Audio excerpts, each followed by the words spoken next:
महाराज जी, इनका आपका अगला प्रश्न है कि संस्कारों की शुद्धि के लिए क्या सेवा करनी चाहिए? संस्कारों की शुद्धि के लिए ये जो बच्चों के लिए जो चला रही हूँ ना, लड़कियों के लिए शिक्षण संस्कार, उसी के लिए वो प्रश्न पूछा है कि बच्चे उसका संस्कार में और हम हमारी तरफ से क्या सेवा कर सकते हैं जैसे वो लोग अच्छे बने। हाँ हाँ, सबसे पहली बात तो आजकल जो मोबाइल चला है, पहले इससे अपने जहाँ तक हम शासन कर सकते हैं हम इनको बचाएं, क्योंकि ये जो मोबाइल है इसमें पूरा संसार का सब दृश्य है, सतोगुणी रजोगुणी तमोगुणी भी है।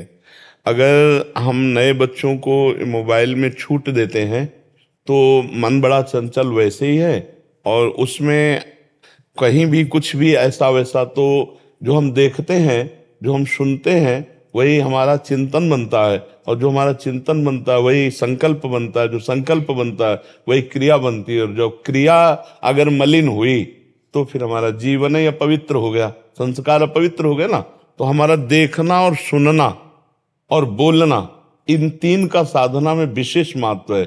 इसलिए बोलने को तो अधिकतर मौन का आश्रय लेना चाहिए, और देखने में जब हम चलते हैं तो एक धनुष भर की भूमि को देख करके चलें, भगवान का चिंतन करते हुए इधर उधर के दृश्य को ना देखें, और मोबाइल से बचें।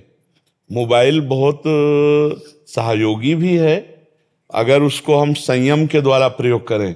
तो जैसे बहुत दूर देश हमें सूचना पहुंचानी है या कोई घटना है तो हम तत्काल सूचना दे सकते हैं, और बहुत दूर देश में होता हुआ सत्संग हम सुन सकते हैं, भगवत चर्चा सुन सकते हैं, बहुत पॉइंट की बातें हमें मिल सकती हैं। लेकिन अगर हम थोड़ा सा भी ढीले हुए, अजितेंद्रिय हुए, तो हमारे लिए वो गलत व्यवहार भी कराने में समर्थ है, क्योंकि वो सब दृश्य उपस्थित कर देगा, सब बातें। तो उससे क्या होता है कि हम अपने साधकों की मानसिक धारा को संभाल सकते हैं।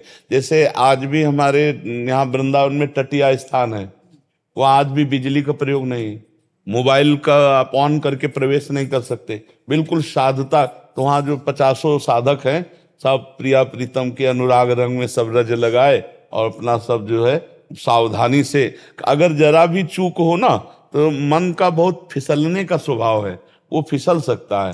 तो हम साधकों को आहार विहार में भी सावधान रखें, क्योंकि साधना में आहार का भी बहुत बड़ा, हाँ, अब आजकल जैसे होटलों का भोजन है, बाजारों का बना बनाया भोजन है, अगर ये कहीं भी किसी भी तरह से साधक पाते हैं तो वो अपनी साधना में टिक नहीं पाएंगे, क्योंकि बहुत ही तमोगुणी और रजोगुणी भोजन होता है। सात्विक शब्द तो हटा ही दीजिए, बाजार के भोजन बने हुए भोजन में सात्विक शब्द तो हटा ही दीजिए। वो केवल शीशे में बनी हुई मिठाइयाँ आपको बहुत अच्छी दिखाई दे रही, लेकिन बैक में जो बनाने वाले लोग हैं वो कैसे आचरण वाले हैं, कैसी पवित्रता है, कैसा उनका विचार है। तो जो संसार में है तो जैसे भावे वैसा करें, पर साधकों को नहीं पाना चाहिए।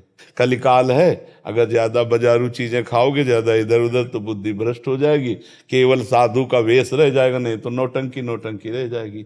रुपया कमाना और खूब विलासिता से जीना, यही रह जाए। साधुता का जो हमारा उद्देश्य है, भगवान का साक्षात्कार, वैराग्य, संयम पूर्वक भजन, वो सब छूट जाएगा।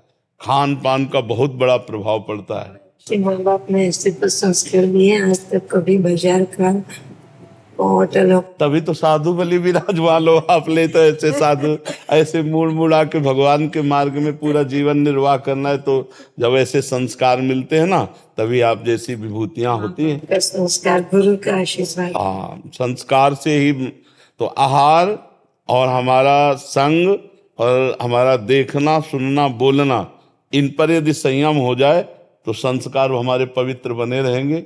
हमारे जितने संस्कार पवित्र बने रहेंगे उतने हम भगवान के नजदीक होते जाएंगे, और अपवित्र संस्कार संसार के नजदीक पहुंचाते हैं, माया के नजदीक पहुंचाते हैं।